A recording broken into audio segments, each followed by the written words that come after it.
Ladies and gentlemen, welcome to the 3-0 Take, where we talk all things Major League Baseball. Here's Kyle Corwin and Nate Reyes. It all starts right now.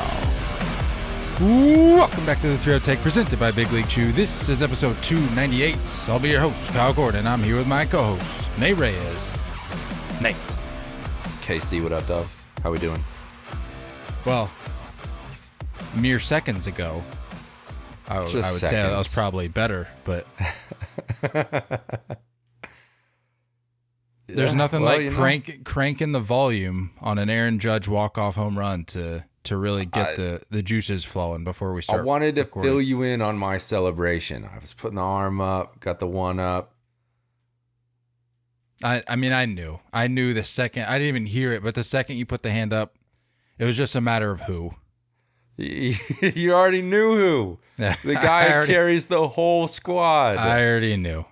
Put the squad on his back. Unreal. That's what he does. Unreal. Sorry, pal. It's all right. Sorry. Overall, though, it was pretty good day. Just got back from a little lake day. How was that? Little lake day. It was got some sun. Good. I could see a little tan. It was good. There. Yeah, man. I got a little bit. It's surprising how much sun you can get at the lake. Yeah. All that reflection on the water. Apparently, that's it. That's what I've been told. It's that reflection off the water. Are you? Really, I bet you were like that. What are those old like crispy guys that just lay out and they have like the little mirror? Oh yeah. Reflection. Unfolded. Not me. Just friend.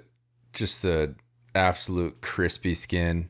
Just the extra crispy KFC skin. I used to actually respect that. Like when I was a kid, I was like, man, I bet when I grow up, like I'm gonna want to be that tan.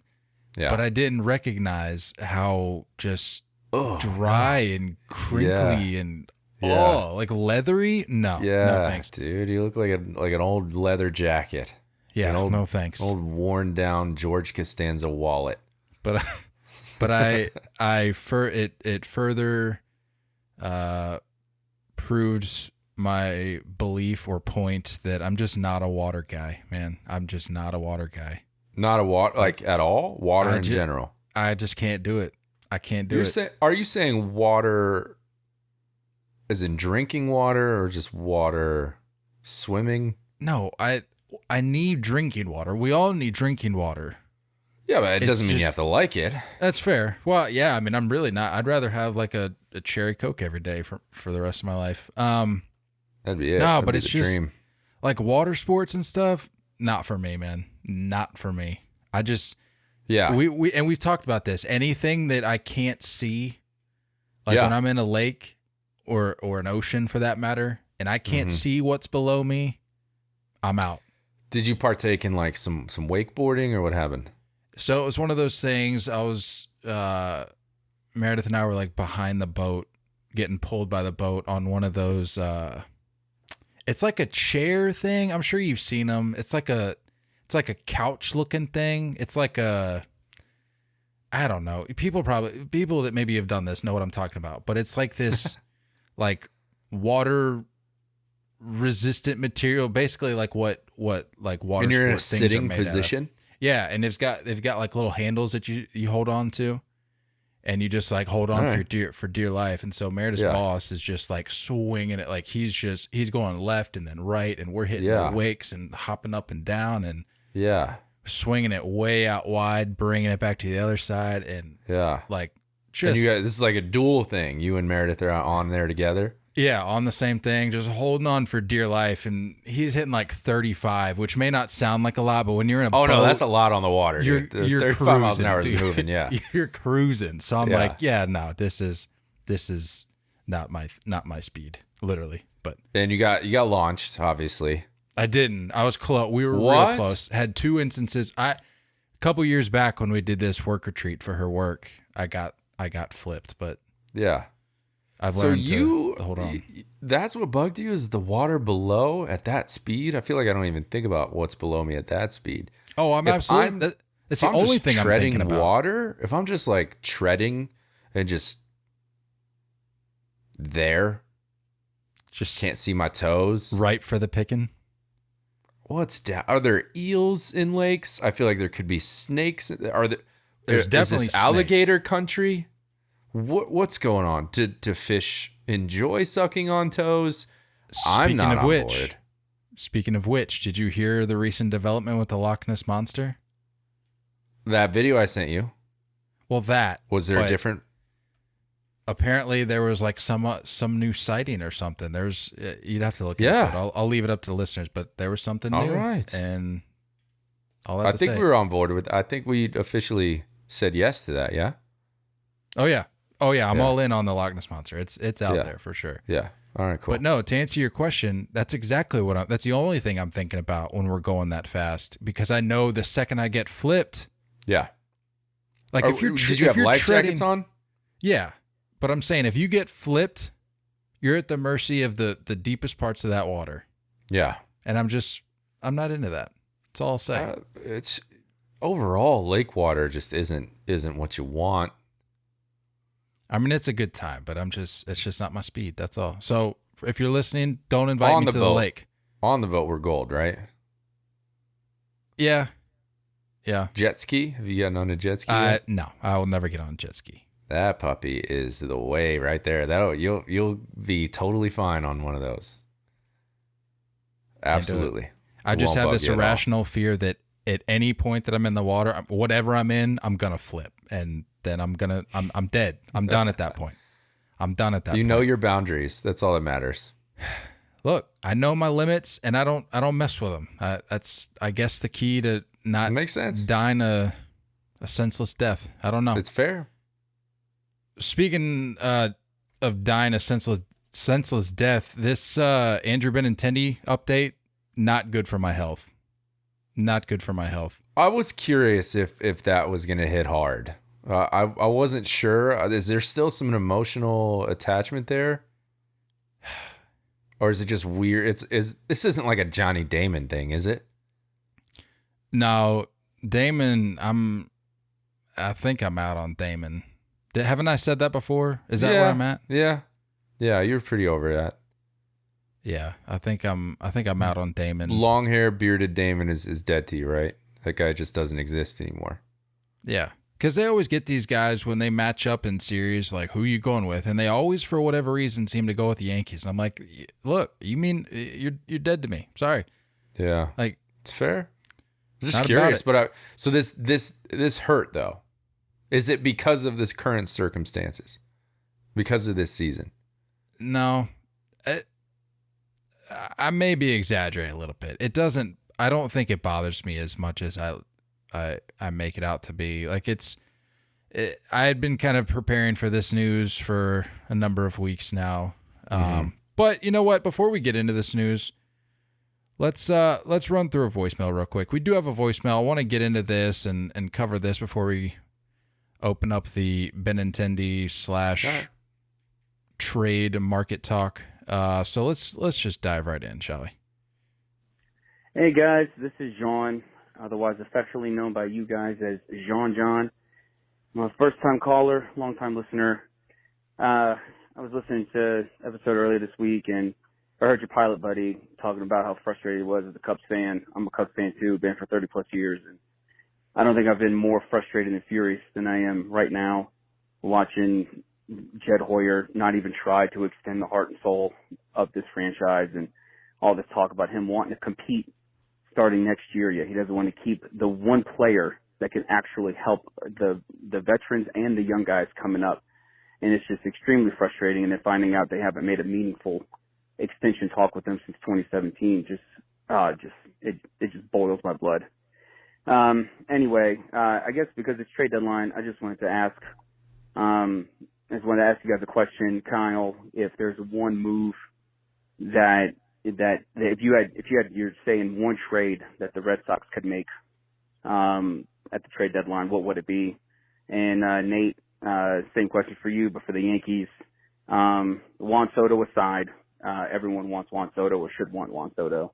But if there's one move that you can make for your team for the second half of the season and going forward, what would it be? And then I wanted to reiterate what old boy said earlier this week on the voicemails about you guys talking about the jerseys. I love to talk about jerseys.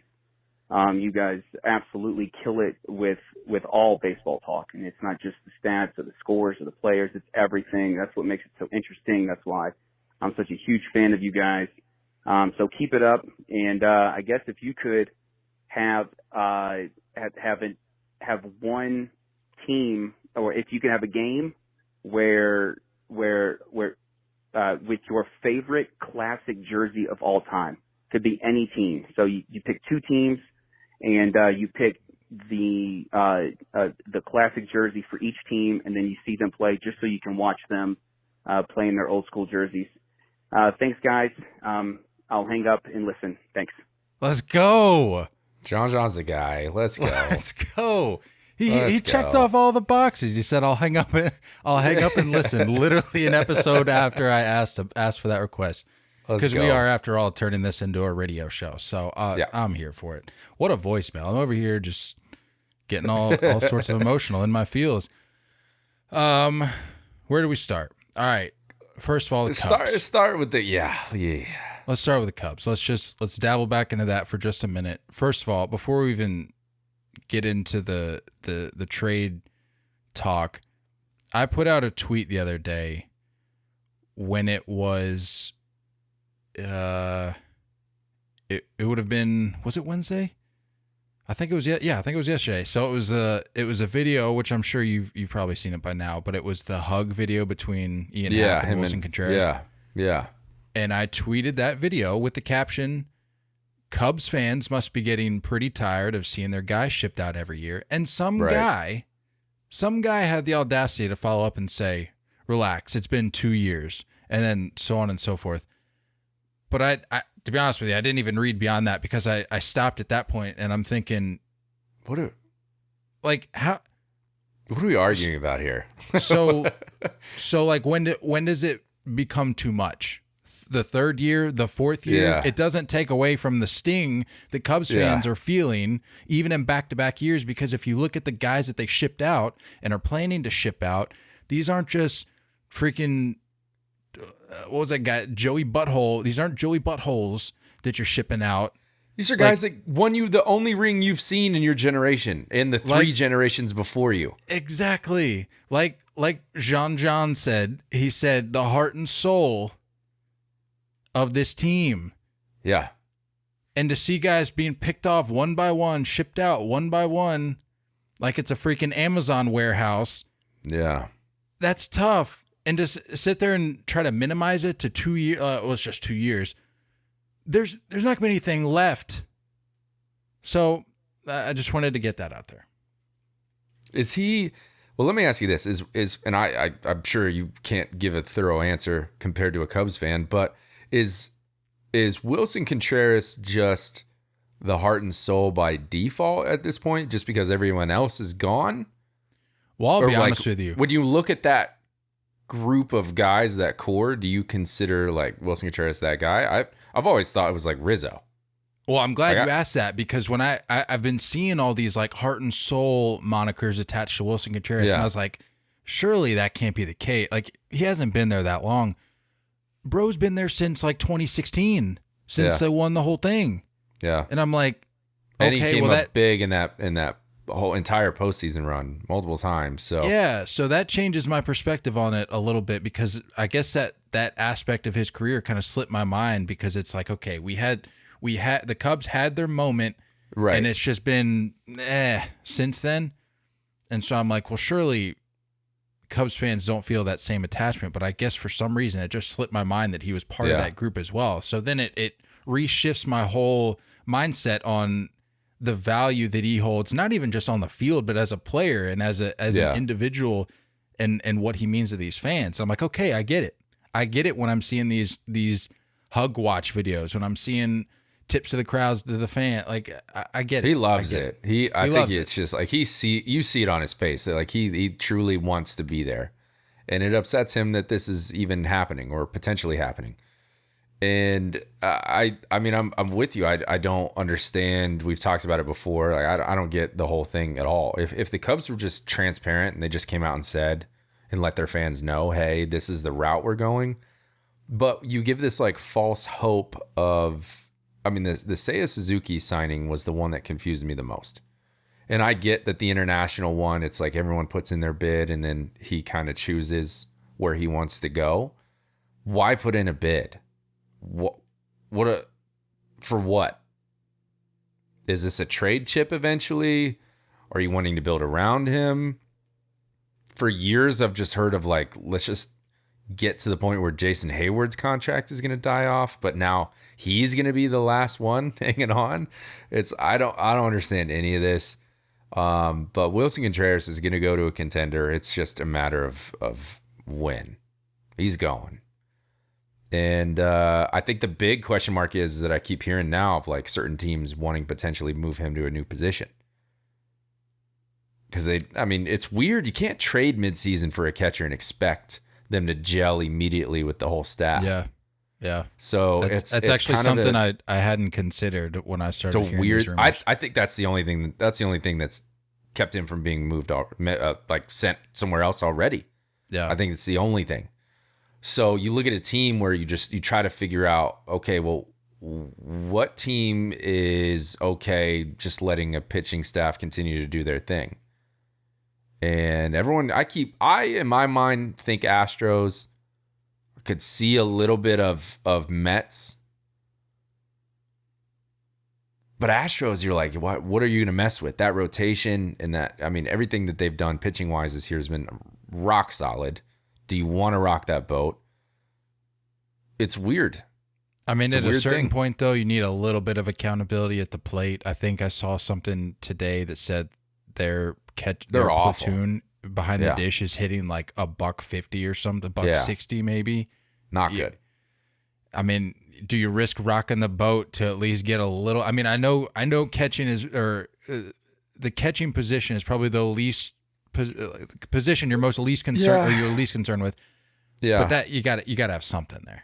Well, and the other thing I think about it, and the reason I kind of narrowed it down to those two teams, is I think of the maturity of those rotations. When you look at the Mets, Scherzer is going to tell you what's going to happen, and you're just going to fall in line. Safely say the same thing about DeGrom, and on the Astros side, you can say that about Verlander. So you're just going to fall in line. I don't know. And then you got the weird DH in both of those teams where Yordan, are we going to see him in the outfield during the postseason or not? Doubtful. The Mets. Are you going to play Contreras out of position or keep him at DH so there's a lot of question marks there. And I think the same overall contenders and the people that are in the mix for Soto are probably waiting to let that chip fall. Speaking of moves, what was it? The second part of his question? The moves we would like to see for the Yankees and Red Sox? Yeah.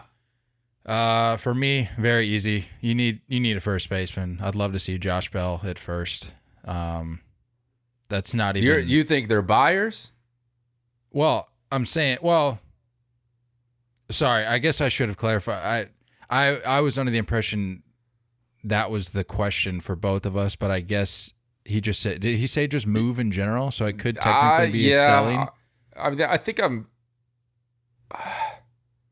more curious to hear what you would sell and what you're hoping for, because I know that everyone knows that you can see the certain holes that need to be plugged with the Red Sox, but it's like, are they buyers at this point? All right, for the sake of making the question, for the sake of making the question interesting, I'll say what I would sell, and to be honest with you. Everybody but Xander. It was no, not even that. And I think this may come as a shock to you, but I think it hit me yesterday that I've mentally prepared myself to part ways with JD Martinez, and I'm actually okay with it. For the longest time, I was like, no, you need Xander, you need Rafi, you need JD, but I'm like, I'm not. He hasn't had the greatest year in terms of power. He's still finding gaps, but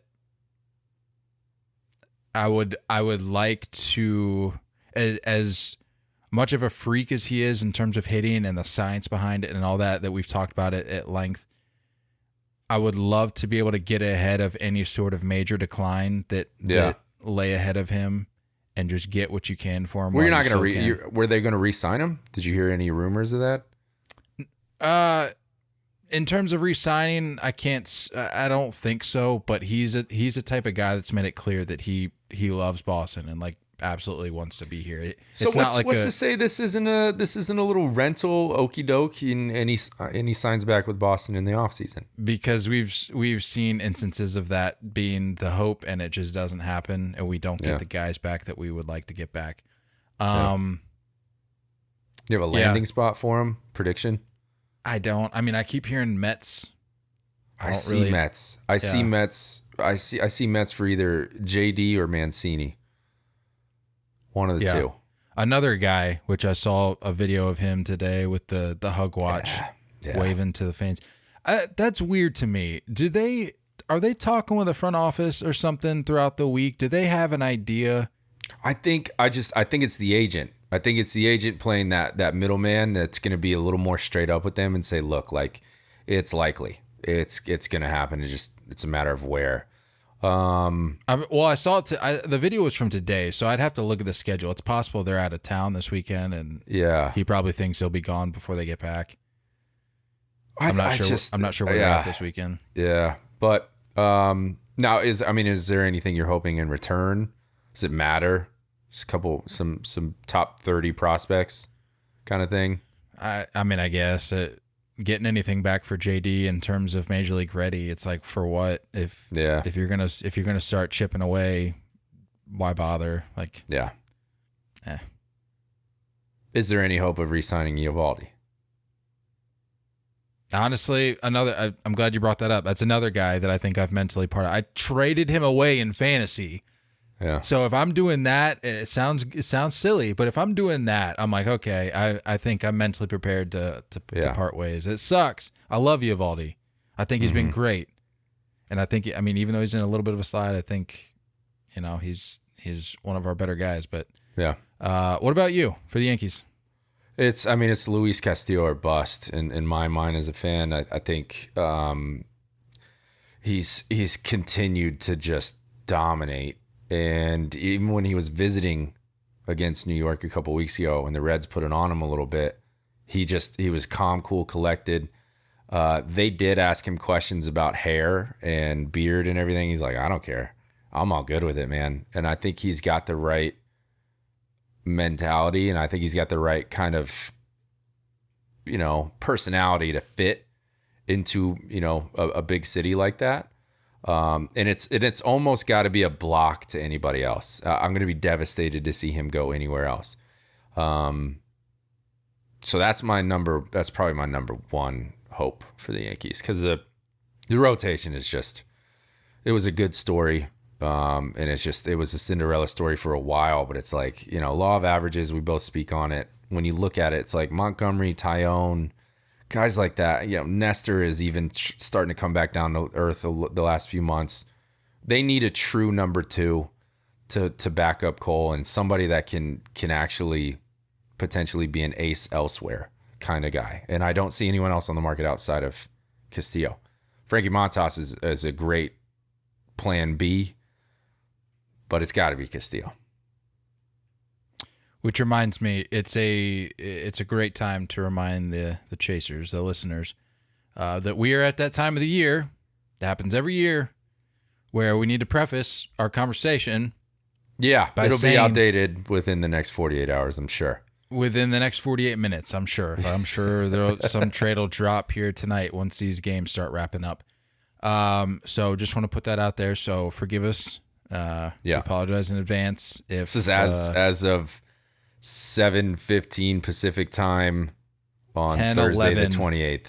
So we got these East Coast games wrapping up just about now as we're recording. So if something happens, hopefully we can cover it. But if not, if it happens after, we'll get to it. No worries. Yeah. Which also not a bad time to remind the people that we're passing on. I think I'll try to remember at the end of the episode to mention it, but we're going to pass on Monday's episode because there's literally 0 sense in recording the day before the trade deadline. So we'll loop back with you guys on the following Thursday. We'll do a whole big trade deadline recap. Yeah. Before we dive headfirst into this Benintendi news, let's wrap up the question. A dream game of just uniforms, a dream matchup. Who are you going with all time? All time. I think I need a refresher. All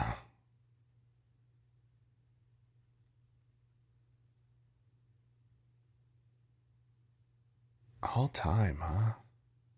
So we've got the Diamondback set that everybody loves, purple and teal. We've got the old Cardinals jerseys, the true powder blues, not the remix that they've got going this year. You've got the Braves whites. That's not helpful. With like the royal blue. You know what I'm talking about? Yeah. Yep. With the patch on the side. You've got the Devil Rays set. I don't know, man. There's a lot of good baseball jerseys. That's tough, dude. All time, putting us on the spot. I know. I mean, it's a great question, but that's tough. Oof, man. I think I'm on record, or maybe you're on record from like probably years ago at this point on an episode saying that the Cardinal, like the original Cardinal powder blues were possibly the best uniform in baseball. I think that's got to be my pick, the OG one. I'm looking at it right now. That's just money, especially with the stirrups. Come on. I think I'm gonna go there, and then I gotta be honest. I think I'm I'm in the minority for sure, but I think I hate those old Astros ones with the big horizontal stripes. I'm never like the Nolan days. Like they've never done it for me. I don't see why they're a classic like all time. Ooh, I forgot about the Angels. The Angels sets. The Angels sets from like the Tim Salmon, Troy Gloss days. Yeah. Those are pretty. Oh, and the Marlins. Can't forget the Marlins, dude. Can't forget the Marlins. That teal and black. Ooh, that's clean. I think this is not popular just because it's newer, but the Black Orioles jersey to me is one of the greatest jerseys of all time. I love that jersey so much. It's I can't help it. I'm gonna have to go with the classic Cardinals versus I might agree with you. The Black Orioles jersey. I might have to agree with you on that because there was nothing better than watching Cal lay out for a ball, get up, and just seeing dirt all over the front. So clean. That jersey is so clean. That might, yeah. I might be right there with you. All right. There you go. That's clean. That's real solid. I mean, there's so many good. I mean, baseball is so is a tough rich. question. Someone's gonna lose on that one. It's just that's the way it is. But yeah. Anyway, Benintendi. Let's get back into it. So you got 3 minor leaguers heading back to New York, back to Kansas City for the move. In return, you got right-hander Beckway, right-hander Chandler Champlain, and left-hander TJ Sikema. Yeah. I know you were happy about it. Yeah, stoked. Sikema and Beckway are the two headlining names there. I think Beckway was probably like the best name of the three, and he's still like, I think he's high A right now. This was huge. This was every other trade prediction and mock trade that was drawn up was including bigger names than that for Benintendi. It was including Luis Heel and Andujar and Clark Schmidt and guys like that. And that's where you feel like, okay, well, maybe we're damaging the future just a hair by giving those names up. These guys are still years away, and this makes sense. And Benintendi is the absolute perfect addition to a semi one-dimensional lineup. You know, they've gotten better. This lineup has definitely gotten better over the last few years as far as bringing in, you know, different dimensions. Because IKF is, you know, he's a contact guy. He's a tough strikeout. DJ, we already know. But Benintendi is like the anti-Joey Gallo. He is like the polar opposite. Strikeout rate is like a third of what Gallo does. And speaking of which, did you see that stat entering today? The hits versus the post that I put out. Judge has 38 home runs. Gallo has 37. How are we? Oh man, dude, Nate, serious question. I don't get it. How are we? It's July 28th, and Joey Gallo has 37 hits. Yeah, dude, come on. Yeah, it's bad. It's bad. I don't know why he's still in the lineup. I don't know, and we'll get to the series between the Mets in a minute, but I don't know why he pinch hit against Edwin Diaz. Like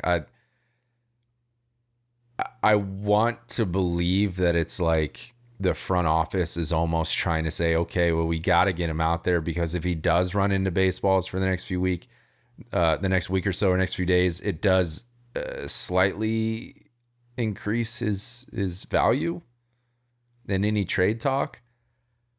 I throw the guy on waivers at this point. I mean, he's just lost. He's just lost. And I'm not even mad about it anymore. I genuinely feel bad for the guy. Like, get this guy as far out of the spotlight as possible right now, because any longer of this and he's going to get into like Chris Davis territory. And that's not good, because we've seen what he can do. He is a Gold Glove defender, and he can hit the ball very far. He knows how to hit. It's just this was the biggest failure. This is arguably one of the worst players in Yankee history, and that's bad. I feel bad for the guy, but he's got to go. And Benintendi is just, it slides right in. He's a contact guy, and he provides a lot of balance through that lineup. You can put him at the top.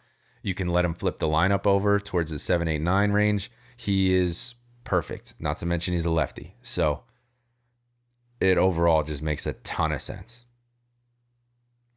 I personally would back him up at the 2 spot right behind DJ. Yeah. And I would slide Judge to 3rd.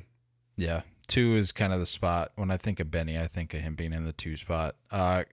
Coming into Thursday today, or I should say through Wednesday, which, yesterday would have been his last game with the Royals. Mm-hmm. He was hitting a career best 320 with 3 bombs and 39 ribbies with a 788 OPS through 93 games. He's eligible for free agency at the end of the season. So as you mentioned, more than likely a rental. Mm-hmm. For those wondering how he hits in Yankee Stadium, he's hitting 261 with 7 homers and 20 RBIs in 30 career games. So I'll take that. Yeah. All things considered, a much better fix than anything else you're putting out there, including Joey Gallo. So 100%. And this feels like a new Benintendi, doesn't it?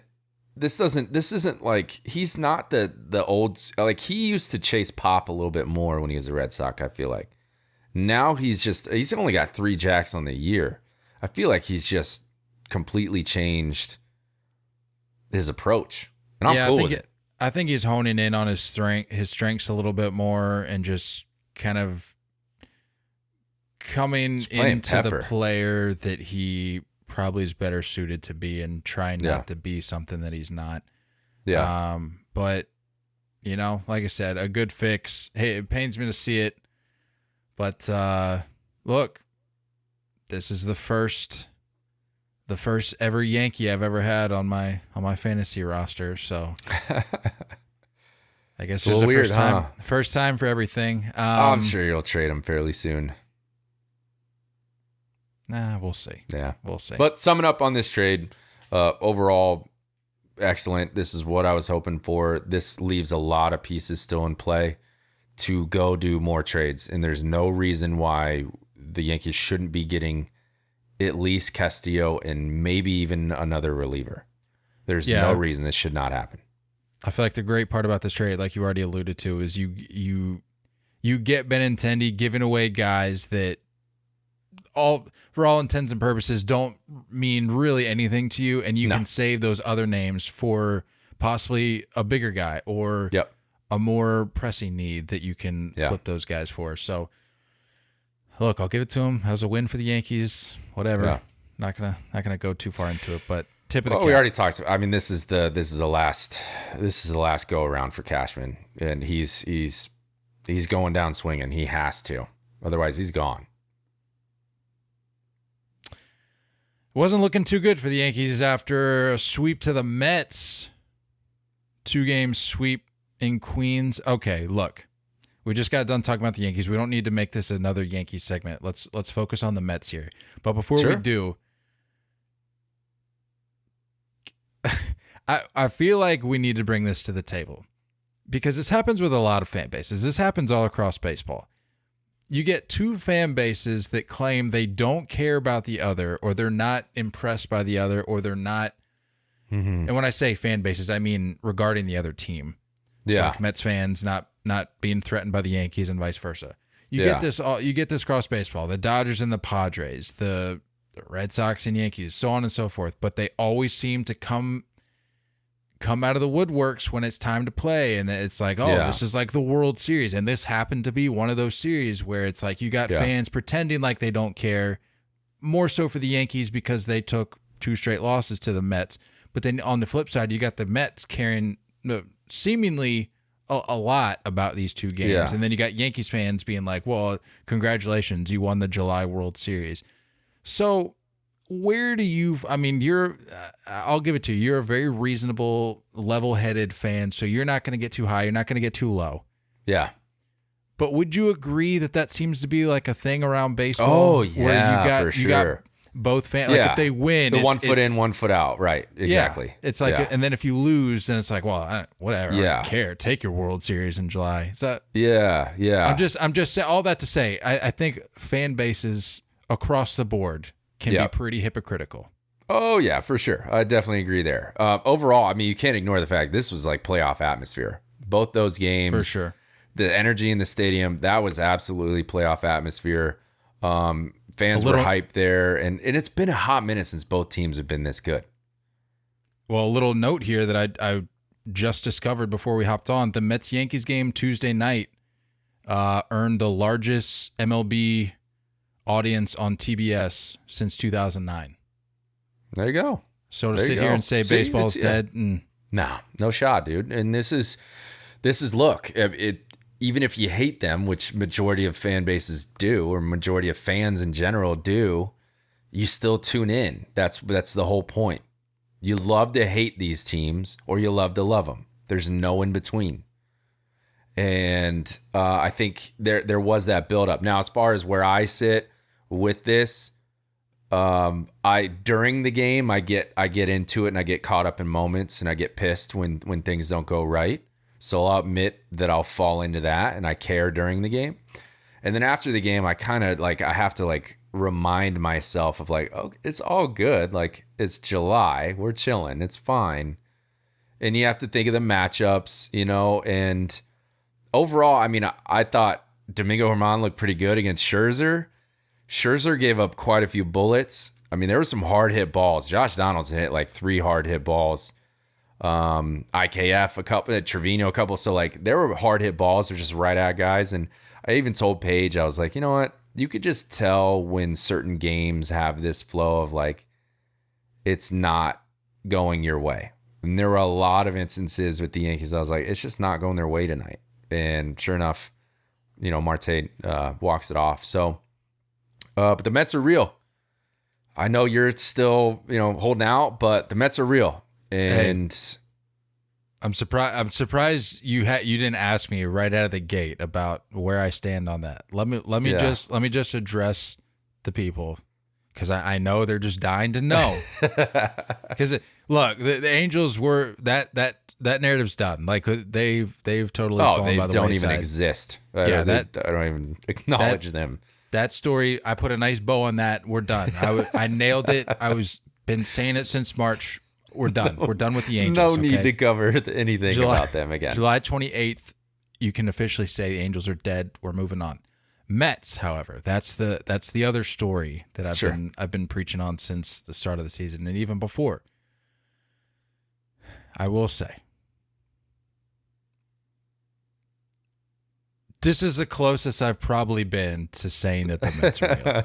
After seeing this past series, and look, I know it's just a 2-gamer. It's not a huge deal, all things considered. But like you said, playoff atmosphere, potential World Series matchup, who knows? They showed up. Yeah, they did. So did Citi Field. And that, to me, that says a lot. And it a relatively inconsequential thing. When it comes down to it, this is a midweek interleague matchup. I was just about to say, all things considered, is pretty inconsequential, but the fact that this wasn't a weekend matchup. You had people coming out in droves during the middle of the week. That says a lot to me. Yeah. And so, I mean, I'm not stepping over the line yet. Yeah. But this is about as close as I've come to the line. So, look, I'll admit, hand up. Getting a little nervous with my Mets narrative here, but just wanted to put that out there. And they're going to be buyers too. They're going to add to what's going on, and so I think this meant more to the Mets than it did the Yankees. I genuinely feel that way. Absolutely, just because of you could just look. I mean, the matchups, and if this ends up being a World Series, matchup. I'm glad the Yankees lineup got to see Scherzer. I'm glad they got to see that. I'm glad they saw Taijuan Walker. Now, bad unclutch runners in scoring position hitting by the Yankees is bad. It's been bad all month.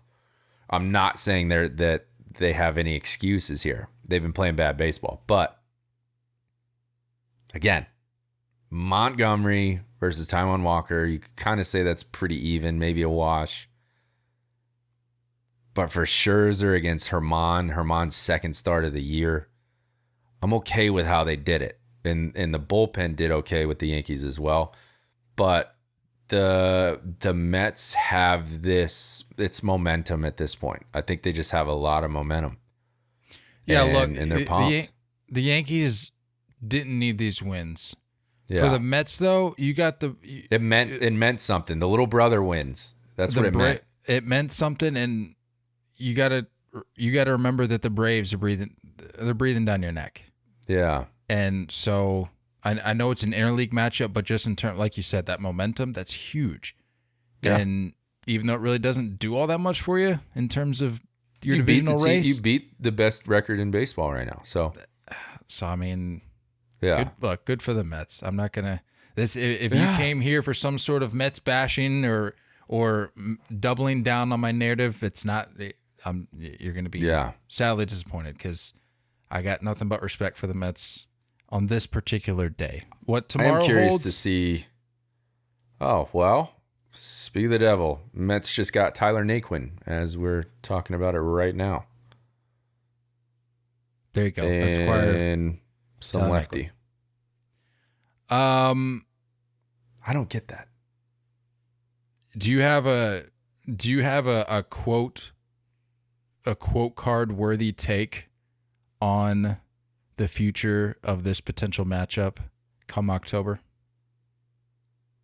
Are you feeling hot right now? Are you feeling spicy? Or do you wanna hold off? Oh, I gotta hold off. Okay, that's fair. And here's why. Because I've watched time and time and time again where we feel like the Yankees are going to go all chips in the middle of the table at the trade deadline, and they don't. So I'm not getting too hyped up. I gave you my wish list. That's what every Yankee fan is hoping for right now. But are we going to be surprised if it doesn't happen? No, we can't be, because it's happened time and time again. So until after the trade deadline, I'm going to hold off on any type of that talk. And I'm trying. You got to give me credit this year, man. I'm trying to keep my feet on the ground. And still be realistic. This team is exciting. I'll tell you that. I'll be unrealistic about anybody else. I cannot realistic. I can't do this with the Yankees, dude. I'm like, I can't do this. If I get too hyped, I will be crying in October. Tears will be coming down my cheeks. That's what the people need. I can't do it yet. Give me until after the deadline. I'll commit to it next week. I promise you, I'll commit to it next week.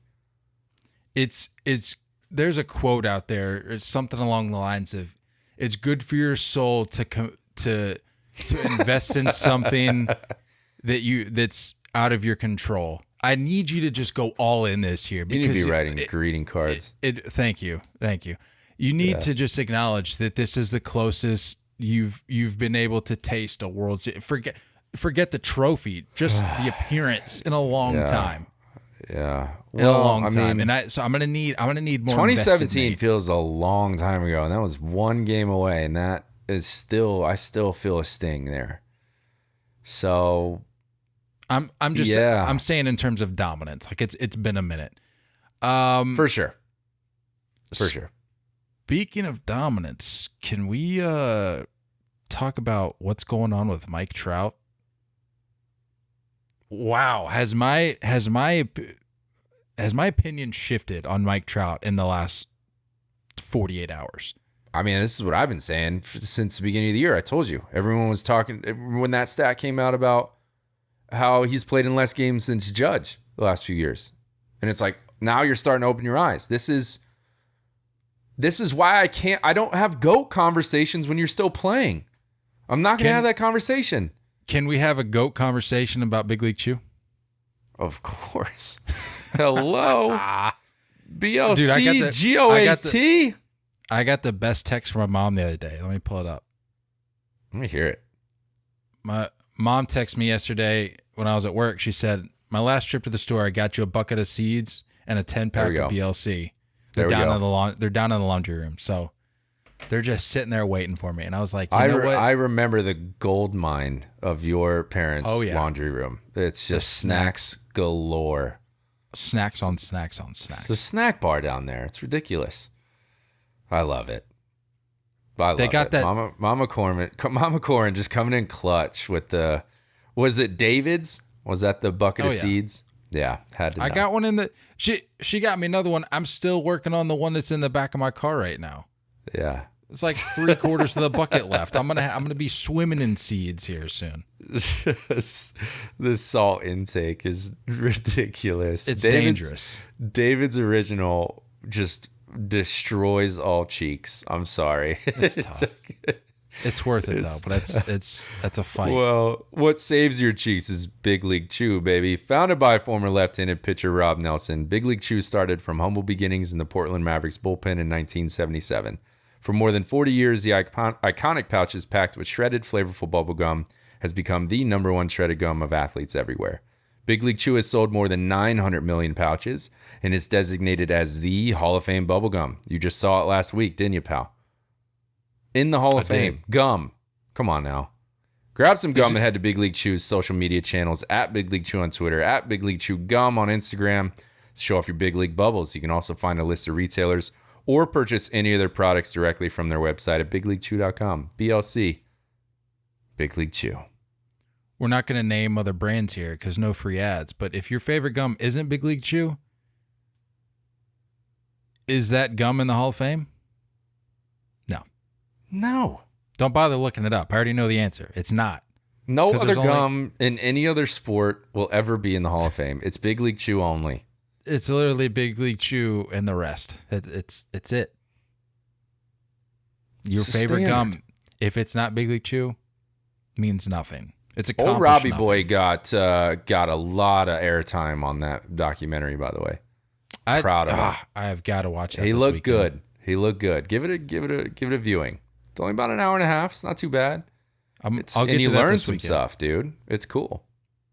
You have my word. I will get to that this weekend. Fair. And we'll Fair. we'll loop back on that. But yeah, Mike Trout. Let's loop back on this conversation because, like I said, my whole perspective on Mike Trout has really shifted. And what's concerning, because if you're not familiar with the news that just came out, the head trainer came out and revealed that Mike Trout has a rare spinal condition that could affect him for the rest of his career. This is also the last statement you'll ever hear from that trainer. That guy will have no microphones anywhere near him ever again. Head trainer just got demoted to intern. He's got to work his way back up the ladder. What are you doing, bro? Such a bold move. Hey, look. Give me that clickbait. Look, I'm here for it. In an organization that's as fraudulent as the Angels, I love a little some topics. I love a little reality. I love a little transparency. Like, good for the trainer. Calling it like he's the thing that bugs me about this whole situation is he comes out and says that, and then what was it? There was a specialist, I believe. I guess he met with, or the doctor just shared his opinion on the matter, and said the doctor's quote is saying this is a pretty rare condition that he has right now on his back, and this doctor is one of the. I have a note here. It says he's one of the most well-known spine surgeons in the country, if not the world, and says that he doesn't see a lot of these. So that right there should tell you something. Like, if you have one of the best spinal surgeons in the world saying, hey, look, just want to put this out there, this isn't really a common thing amongst the average person. If he's coming out there and saying that, a little alarming, little cause for concern. Sure. And then he goes on to say, and for it to happen in a baseball player, we just have to take into consideration what he puts himself through with hitting, swinging on a daily basis just to get prepared, and then also playing in the outfield, diving for balls, jumping into the wall, things like that. There's so many things that can aggravate it, but this doctor hasn't seen a lot of it. Here's the part that really, really concerns me. Mike Trout apparently comes out and says, I got back and my phone was blowing up. My career is over, he said. It's just rare for a baseball player. I just have to stay on top of it. And then I think he said something along the lines of like, I'll be back this season. Don't worry. Like, I'm fine. And I'm like, that's what he said last year about his calf. Yes, that's what it's exactly in my May. Point. And he didn't come back like the rest of the year, at right? all, dude. He gets hurt like the second game of the season. I'll be back. What's the point of coming back? Why? For what? To see Shohei fart and pitch and bat all in the same game and blowing some big league chew. Look, let me finish my thought here. The thing that concerns me, and I get it, if you're Mike Trout, you have to just, even if the doctor comes out and says this, you have to come out and acknowledge that you're not concerned about it. You're not letting it affect your approach or your mentality at the plate, in the field, on a daily basis as a member of the Los Angeles Angels. Yeah. But the whole like nonchalant, like kind of shrugging it off, like, dude, I hope that at least behind, like, forward facing, if you want to just kind of let it roll off, that's fine. But behind closed doors, when you're having these meetings and these conversations with these medical experts and like, for all we know, medical legends, if he's one of the best around the world, I hope that you're taking it a little more seriously, because like I said, if they are coming out and saying this is pretty rare, this is cause for concern, because not only is this rare, you're a professional athlete and you're doing things that the average person doesn't do, nor should they be doing, because their body isn't meant to be pushed to that limit, because you're doing things that we've never seen before. You're one of the greatest to ever play this game. Sure. Just take it a little cautiously. And I'm not getting this feeling from Mike Trout that he's all that concerned, because he thinks, well, I'll be back. I gotta stay on top of my routines. Got to do this. Got to do that. I'm like, Mike, we haven't seen the greatest track record when it comes to, hey, I just got to stay on top of it and I'll be back, because there's been a lot of gaps where we haven't seen Mike Trout. Yeah. I don't know. I mean, at what point is enough enough? And you just got to, like, something's got to give. Well, it's weird because, like, you can tell he's a winner. And you can tell that type of answer is made for a team that's in contention. You know what I mean? I'll be back. All good. Don't worry. I'm coming back. Like, this is my squad. This is our year. I'll be back. For what? Not for this team. Not for this team taking calls on Shohei. This is a joke. The fact that he signed this contract was arguably one of the biggest mistakes any athlete has ever made in any sport ever. Committing to this organization for this long was a horrendous mistake. And the severity of injuries moving forward, we'll never know because they're always out of contention by June. You'll never know. How bad's the calf? Bad enough to keep me out of this pointless season, right? How bad is the back? I don't know. Bad enough to keep me out of the rest of this pointless season? How many times are we going to say this? How many times are we going to do this? This is a horribly run franchise. And at this point, can you get anybody to take on that contract? Which brings up the question. People have been DMing me saying, do you trade Mike Trout? And when I said my perspective on Mike Trout has shifted in the last 48 hours, at no point this year, last year, the year before, was I thinking Mike Trout's going to get traded. But now I'm sitting here going, I would demand one if I was Mike Trout. Is Mike Trout going to... Honestly, look, let's go back when he signed this contract. I remember saying specifically something, I'm paraphrasing, but something along the lines of, we got to give Mike Trout the benefit of the doubt for making this decision because we have to just believe that the front office is being straight with him when they say, we're going to build around you and we're going to get you back to the postseason and we're going to do what it takes to give you a winning ball club to lead. And I said, time will tell, though. We have to wait it out. And we're now, how many seasons are we into this contract or this extension? I don't even know. No idea. I haven't seen any effort from this organization. Yeah, Shohei, okay. Again, you want to bid. Remember that. People don't understand that that's how international signings happen. You put in bids and then that guy chooses. That's all it is. You don't offer some ridiculous number that makes it impossible to say no to. Everyone's putting in the same number for the most part. So he said yes to this as well. Right. It's the Angels. It's not like they're I don't know if it's luck. Is it bad luck? I mean, the Rendon stuff is bad luck. Yeah, and I was going to say, look, I know there's probably people going, well, they've dealt with injuries and if you go with the names that they had on paper, the team's a lot better. It's like, well, teams deal with injuries. I'm sorry, that's not a mystery. I don't even feel like I'm required to bring that up. That's just a reality of baseball. These things happen. Right. But I'm just seeing the most uninspired baseball from the Angels. Like we don't need to dive into this in depth. We've already beaten this horse. But I don't really know who to be frustrated with more.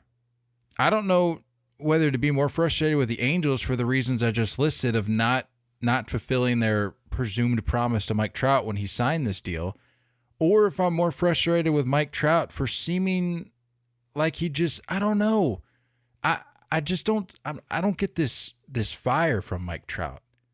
That's what I'm saying about the severity of injuries. This could be a very small injury. The last one could have been a very small injury. And the one before that could have been a very small injury. Because what's the point of coming back for a team that does this? What's the point of fighting for a team that's not fighting for you? Which is why that I'm sensing. I think it's a different story if he's elsewhere. If he's in Philly, his hometown, you know what I mean? Or, his favorite Close to team. it. And, Yeah. right? Like, if he's in a New York or an LA, that type of setting, it's a different story. I think he fights through a lot of this. Yeah, and that's what I'm saying is like, not even so much with the injuries, but just the fire in general, where it's like, Mike, I know you're just wonderbred, easygoing, don't rock the boat kind of guy. You just go out there, do your thing, lead by Show example. me emotion this and on that. something, yeah. Ruffle some feathers. Give me like a sound bite to show me your frustration with this team. Like put the front office on notice. You don't have to call anybody out by name. You don't have to throw your teammates under the bus. Never happened, but I'm here. I'm with you. But like put the front office on notice more than what we've seen in years past. Like he's had a couple like little flare-ups here and there, but I'm talking like express that something needs to change or you want out of there. Like I hate to say it, but let's turn this into the NBA. Like give me the quote card where it's like, look, if things around here don't change, I want out. Like I need some sort of fire from you, Mike. I just need it. That's also the other part to it. Like what team is going to say yes at this point? This is $35 million a year for the rest of the way out until 2031. And you're not getting the guy that's going to be playing 150 games. It's just not the case. I don't think that guy exists anymore. I mean, this is a combination for me between like Griffey and Don Mattingly. This is what it's starting to get into. Specifically because of Don Mattingly, like the lack of postseason appearances and things like that. He only got that one in 95. So it's like, is that what it's going to be like with the level of GOAT status that we put on Griffey when he was playing? So this is scary. This sucks. It's bad for baseball. I don't know the severity of these injuries. Are you fighting differently when you're playing for a contender? Or are you going to continue to give me the same answers over and over again for a team that, again, just is constantly playing catch up on the mistakes they've already made? They've drafted, like, of the last 2 years, like 85% of their picks have been pitchers because they know how bad they've been. At what point are you just like, what am I holding on for? Yeah, and look, I feel bad. I don't want to come out and sound cold-hearted. I should have prefaced this conversation by saying, like, it doesn't bring me any joy that Mike Trout is dealing with this back situation, especially if it's something that's going to affect him for the rest of his life. I get it. There's more to this than just baseball.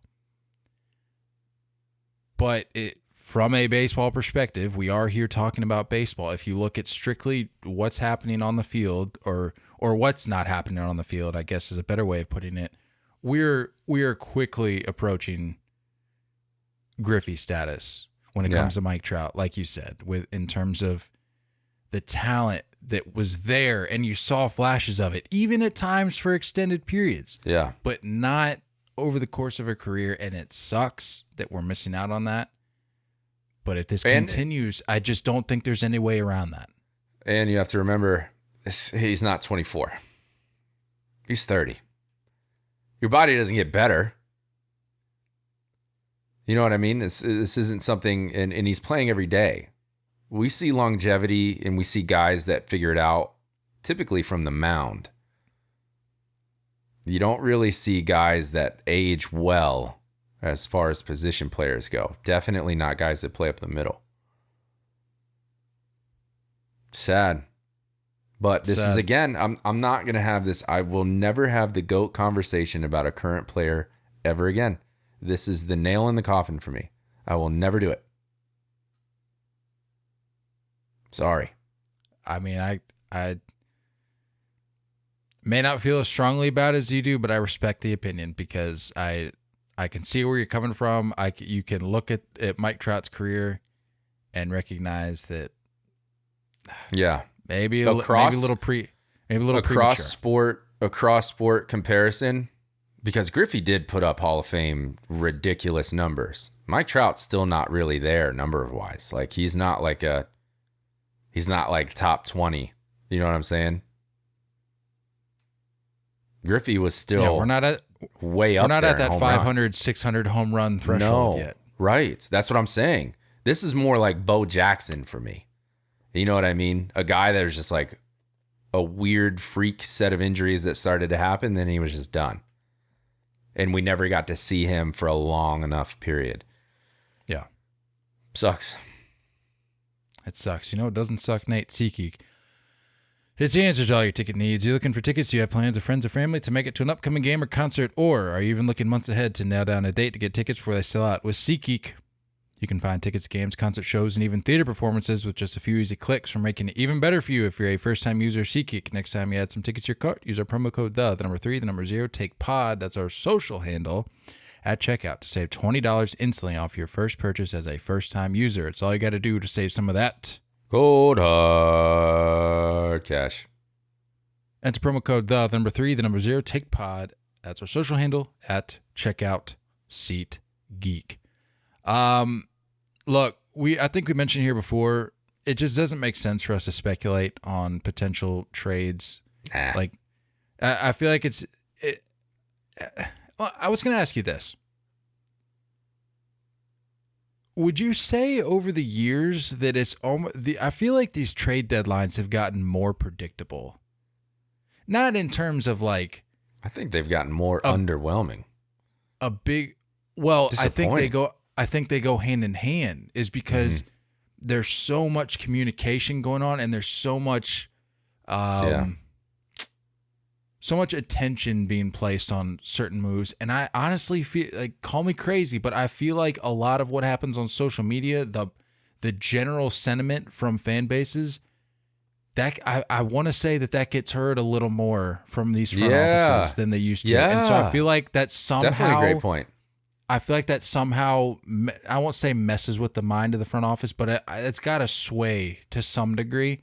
Oh, and yeah. so I feel like it makes it easier for these reporters to be like, okay, the Yankees are in on Benintendi. And that's a pretty obvious hole to fill. But I'm just giving that as an example where it's like, okay, the Yankees are in on Benintendi. And that leads me back to my point where I was like, I feel like I'm getting better at preparing myself for such a move like this, because I don't know. I just feel like they're almost becoming more predictable. Maybe I'm way off on that. Somebody tell me if you disagree, but I don't know. Oh, I think it comes down to the guys that are pulling triggers on deals, where I think we are learning names and knowing names of the front office more than ever, you know, and I do think the average fan is more knowledgeable now than 20 or 30 years ago because of social media, because of our access to media. And I think also you think of the guys that pull the trigger and the owners, where it's like those guys get influenced by that outside pressure more than what makes the most baseball sense. You know what I mean? Like, those are the guys that are reading through Twitter. The owners are paying attention because their buddies are asking them and they're having those conversations. The front office guys, I bet they're freaking robots in real life. I bet they have no life. Brian Cashman has no life. There's no way he has time to have a life. He's got his family and the Yankees, and that's it. That's all he's got. So I don't think he has time to read all that outside stuff. I do think it's that higher up, that owner level, that's kind of fallen victim to what fans are wanting and wanting to see. And at a certain point, is that a bad thing or not? You know, I don't know. You got fan bases asking this much, and I think it's a different story when fan bases react poorly to a trade of a name they don't know, i.e. Clay Holmes last year. No Yankees fan knew what he was doing. No Yankees fan knew anything about him, and now he's a godsend. Now we're so thankful for him, right? So those are a different story. It's when they miss out on the big names. I think that's what affects fan bases the most. I think it is becoming more predictable. And kind of just to wrap it up, the reason I brought that up is because, as I was saying with my original point, I just don't feel like it makes much sense for, like, if you came here to hear our thoughts on this potential trade or that, it just doesn't make sense for us to really speculate on this stuff. One, because it's going to quickly become outdated.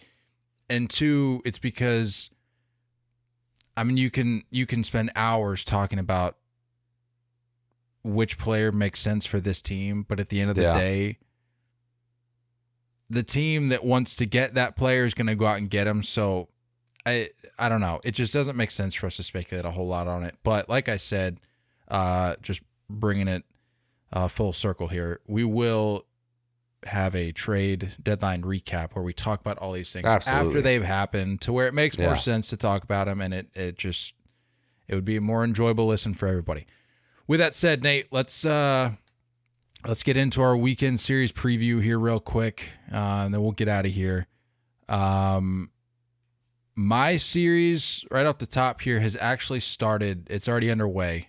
I believe if game one hasn't already wrapped up, it's sorry guys, this is just a little different schedule today. That's all. We normally hit this in the morning, but had to adjust. Little lake day for old Casey, so apologize for that. So game one we'll just throw out the window. Game two. Look, if you're like me, who took game one? Who took the Mariners Astros game one? Let's see who can get there quicker. So the Astros are coming off a sweep against the A's, no? Are they? Yeah, they just got swept. Oh, you're saying the A's swept the Astros? Yeah. Oh, it's currently top 9. Astros are up 4-2. Did the Astros really get swept? Yeah, dude. Oh, yeah. A's yesterday. 3-game set in Oakland. A's the day before. All right, go A's. Yeah, so game one, we'll throw that out the window. Game two, look, if you're like me and you were busy today and you weren't even able to catch game one, we're in the same boat. So let's check out game 2, 3, and 4. It's a 4-gamer. Game 2, you got Robbie Ray going for the Mariners. He's 8-7 with a 3.90. Opponents are hitting .225 off him. His last outing took a loss versus none other than Houston. He went 3 innings, gave up 6 earned runs, 10 hits, had 1 strikeout and no walks. He's going up against. That seemed like a fluke last year, didn't it? Yeah, that's not the Robbie Ray the Mariners were hoping for. He's going up against Justin Verlander, who's 13-3. He's got a 1.86. Good Lord. Opponents are hitting 192 off him. His last outing was against the Mariners. He had a win, went 7 deep, had 1 earned run on 4 hits, 9 Ks, and 2 walks. Game 3. Dominating for my fantasy team. Love it. I'm going to try to get him from you. Chris Flexen for the Mariners. He's 7-8 with a 3.75 ERA. Opponents are hitting 262 off him. His last outing was a win against the Rangers. Went 6 deep, had 2 runs on 4 hits, 5 Ks, and 2 walks. He's going up against Framber Valdez, 9-4 ERA at a clip of 2.74. Opponents are hitting 214. He's got his last outing was a win against the Mariners. Went 6 2/3, 3 earned runs on 8 hits, 8 Ks, and 1 walk. And lastly, game 4, George Kirby is 2-3. Rookie's got a 3.50 ERA. Opponents are hitting 264. He had a no decision against Texas. Went 5 innings, gave up no runs, allowed 2 hits, 4 strikeouts, special, and a walk. I'm excited to see how that develops. Yeah. And then he's going up against Jake Odorizzi, 4-3, ERA of 4.25. Opponents are hitting 248 off him. His last outing was a loss against the A's. Went 5 innings, gave up 6 earned runs, 7 hits, 2 strikeouts, and 1 walk. Offensively, we're looking at Julio Rodriguez swinging a real hot bat coming into this series. As we said, already started, but overall just been swinging a hot bat in general. Entering Thursday, so not including tonight's game, coming into this series, he was 6 for 21. He had 3 bombs, had 11 ribbies, and 6 strikeouts in his last 5 games. That does take him back before All-Star break, because he did miss games after the All-Star game. Yeah. With that sore wrist. So interested to see. But it looks like he's back. He didn't nuke. Was that yesterday? I think it was yesterday, Wednesday. It was a game winner, I think. He had a go tank. ahead, I think. Yeah. And on the other side of the ball, you got Yordan Alvarez. His last 5 games, again, entering this series, entering Thursday, 4 for 13 with 2 bombs, 4 ribbies, and 4 Ks. So there is your series preview or continued preview for the Mariners and Astros. Love it. My weekend matchup, I snagged the Twins against the Padres out in San Diego. This is a 3-game set, so it does begin Friday.